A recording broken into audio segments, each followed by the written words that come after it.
All right. Today, we're going to talk about something that I think almost all of us have experienced, that feeling of being stuck in an endless scroll, just drowning in a sea of bad news. We're going to get into why it is so hard to look away, and, more importantly, what we can actually do about it.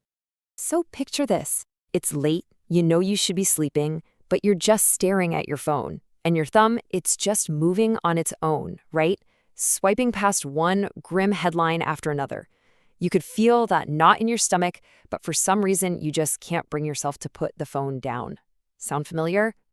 If you're sitting there nodding along, you are definitely not alone. This whole thing has become so common that researchers are actually studying it. They've given it a name, and they're digging into what it's doing to our brains. It's called doom scrolling. And it's not just some funny internet slang. It's a real, recognized pattern of behavior, that compulsive need to just keep soaking up negative news, even when we know it's making us feel awful. Now, to really understand why this is such a modern problem, we kind of have to go back in time.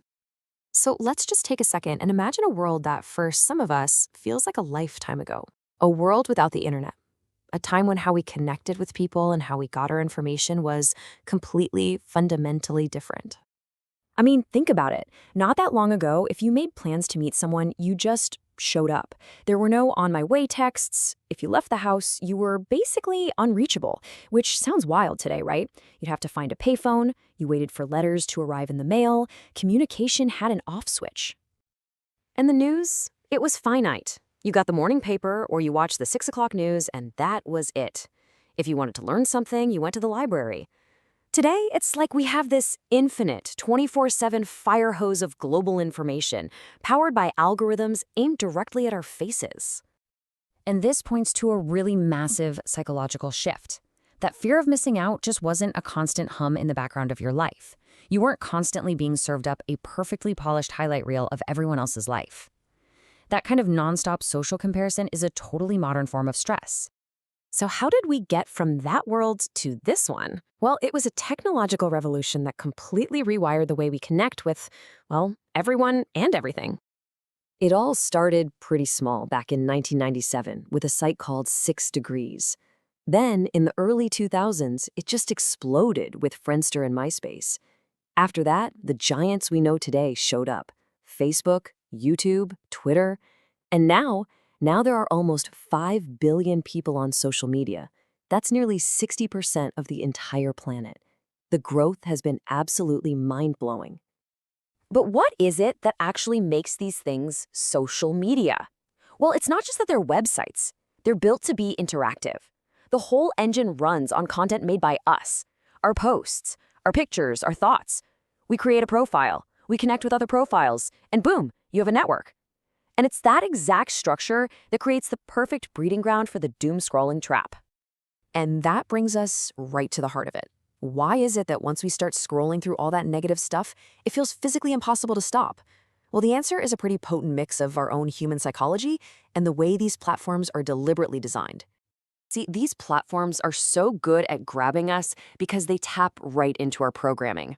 First, we all have a negativity bias. It's an old survival instinct that makes our brains pay way more attention to threats.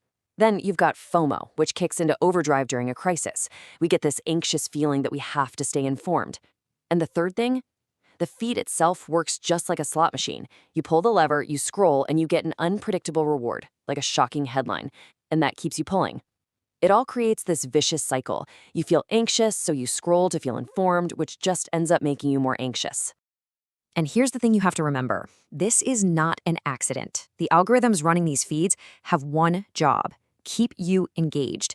And they've learned that the best way to keep your eyes glued to the screen is to feed you a steady diet of emotionally charged, sensational, and polarizing content. It just works. So what you get is this predictable downward spiral. It starts with the simple act of doom scrolling. That behavior leads to more anxiety and stress. If that keeps up, it can slide into feelings of depression and hopelessness. It messes with your sleep, it can make you feel more alone, and it makes it harder to focus on anything else. It's a feedback loop that pretty clearly leads to a decline in mental health. And we're not just talking about vague feelings here. These are real, measurable impacts. Your body gets flooded with stress hormones like cortisol, which basically puts you in a constant state of fight or flight. It can lead to real depression, wreck your sleep with insomnia, and even cause attention problems from all the cognitive overload. It takes a serious toll, both mentally and physically. Okay, so that was a lot of the bad news. But here's the good news. You are not powerless in this, not at all.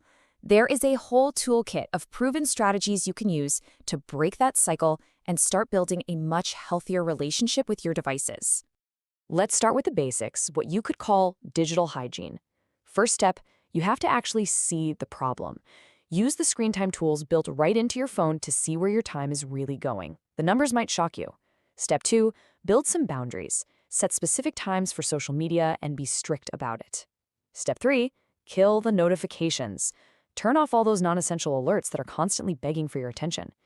And finally, remember you are the boss of your own feed. Unfollow the accounts that stress you out and follow ones that make you feel good.